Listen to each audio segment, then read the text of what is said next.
chimufana chepabayapa vamwe vese ndanavhayava kuvimba munhu kunonetsa mdiwa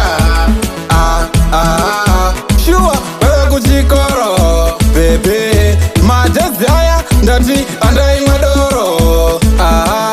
ndazodzidza kuti upenyu mutoro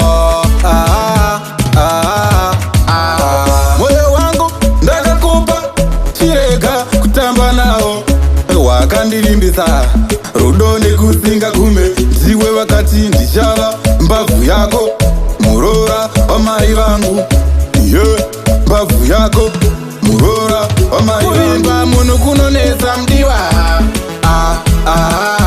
shuwa vava kuchikoro bebe majezi aya ndati andaimwa doro ndazodzidza kuti upenyu mutoro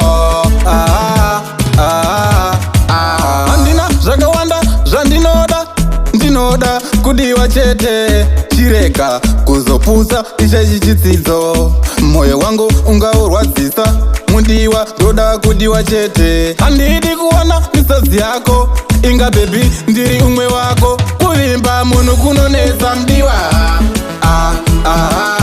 shuwa vava kuchikoro bebe majezi aya ndati andaimwa doro ndazodzidza kuti upenyu mutoro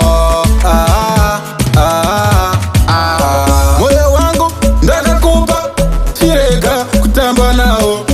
wakandilimbisa rudo nekusinga kume ndiwe wakati ndichava mbavhu yako murora wamai vangu mbavhu yako murora wamai vangu kuvimba munhu kunonetsa mdiwa shuwa vava kuchikoro bebe majezi aya ndati andaimwa doro ndazodzidza kuti upenyu mutoro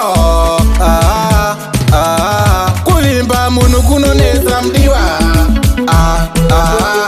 shuwa vava kuchikoro bebe majezi aya ndati andaimwa doro ndazodzidza kuti upenyu mutoro